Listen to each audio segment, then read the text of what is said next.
they all saying RZA, huh? I don't know. Phoebe said Primo. Yo, listen, man. What I do know is that I started going over the RZA catalog, and RZA got some shit. And not just Wu-Tang.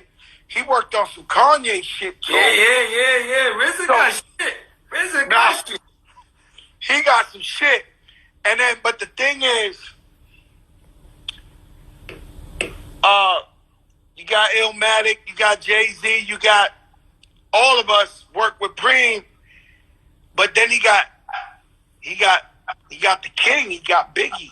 He got that Biggie catalog is different. You know, every time Swiss and I'm gonna keep it real with you. Every time Swiss and Timbaland went back and forth, every time Timbaland played Aaliyah, I didn't care who Swiss played. I was like, yo, he got that one. Like, it's Aaliyah. There's nothing we can do about it. If you play Biggie, there's nothing you can do about it. I don't know how you answer Biggie. RZA got a Biggie, though. Do he got a kick in the door? Do he got a 1, 2, 3, 4, 5, 6? Do he got a unbelievable? RZA got that make your mouth peep so beast like Della Reese. Crazy. RZA got a B.I. He got one. He got a nice one, too. Yo, this is a serious one, man. This battle. Primo got the 10 crack commandments. Oh, he got the 10 crack. Nah, he got the 10 crack commandments. 10 crack commandments. Yo, that gotta be the last record he played. Like, it gotta, like, you know, I've been seeing these battles, they go to the wire, and it's really the last record they play that really, like, take it over the top. The top. The way you play your records is everything, too.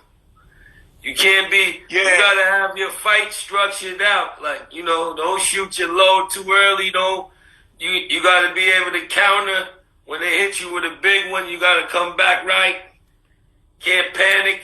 You know, your man out of all people, both of them, the most entertaining battle so far has been, to me, T-Pain against Little John. Yeah. Well, yo, your man, everything you just described right now meant nothing to T-Pain. He came out the gate playing, "This is the good life. Life that a life I live." I was like, oh my God. Like, yo, he tried to knock him out. And then your man came with, Yeah, that shit was crazy. That shit was legendary. Yo, that battle was live, huh? That shit was super live. Yo, this shit right here, for guys like us who love that raw, real hip-hop, this is it, though. This battle is and you know, Primo, he said, when he said it here, I didn't know they were going to battle yet. So I said, yo, Primo, would you battle the RZA? And he was like, boom. And I was like, oh, my God. Like, I couldn't believe. And he answered back like, yeah, I want the smoke, you know. Whoever's on my level, let's go. I was like, oh, my God. Because me, Swiss been trying to gas me. Swiss trying to gas me to do it. I can't do it because I'm going to go bad. And it's going to be one of our friends. Like, I got people I ain't talked to this day that was still cool with 50 Cent. Like, cause, you know, like, not real talk. I start arguing with, you know, if I see somebody we cool with on the joints, like, yo, fuck Fat Joe, I'm feeling such and such. I go bad on them. Like, I can't do it. I'm a sore loser and a worse sore winner. Ooh. There's people when I won them chips at the Rucker that they still want me to die now. Like that, like the shit I was doing, I was getting on the mic, cursing them out, their families out, everything. Hey, y'all, look at your man, Swiss all in the comments. Yo, stop that shit. Showtime coming up right after you. You know what I'm saying? Okay. Now, I saw something that blew my mind the other day. Some girl had interviewed you, and she had asked you about the Benjamins. And she said, who wrote Puffy's verse on the Benjamins? Yeah. And it's like, how did that come about? I want you to explain it here, because they probably ain't hear it here. early LOX just signed, so we would still be working in the MIDI room in Daddy's house, the small room in the middle room, the production room. And we was just rhyming one day. The LOX, me, Styles and P was rhyming, and I was rhyming, and Puff walked in the room when I was saying that rhyme. Now, what y'all want to do? Want to be ball? And he like, yo, stop it! I need that.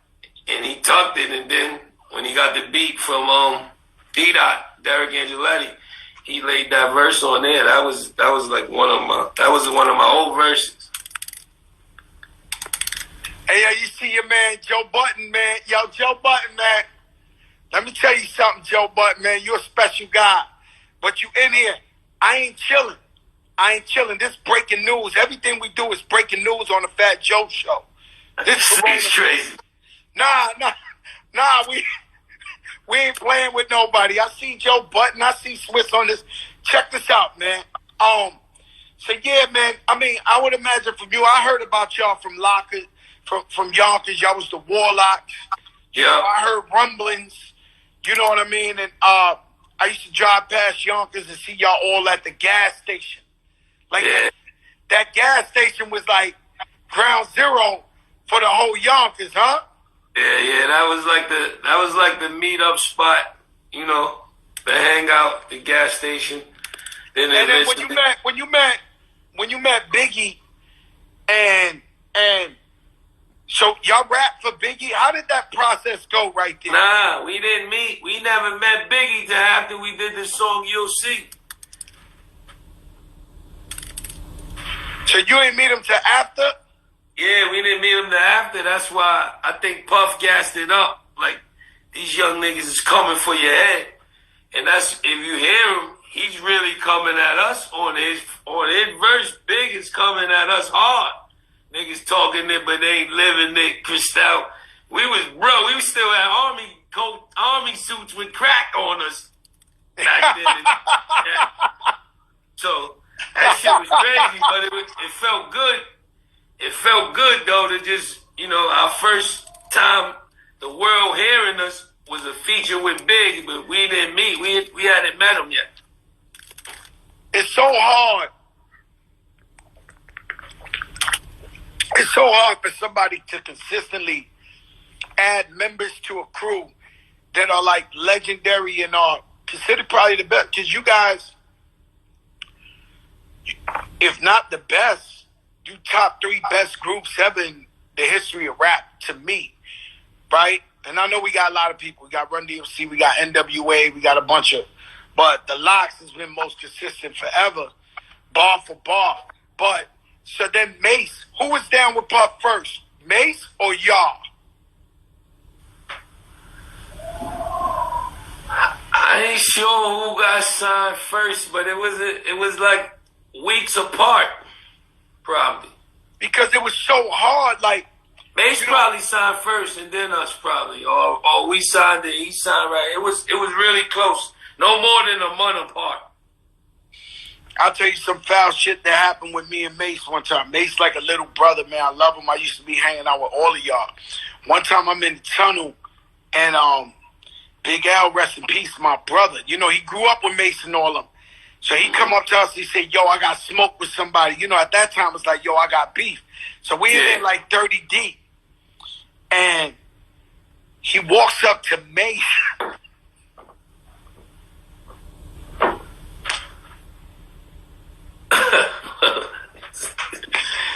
Yo, Jada, he walks up to Mace and starts talking to him like, nigga, you know what the fuck this is? This that Raul's laughing. He was there.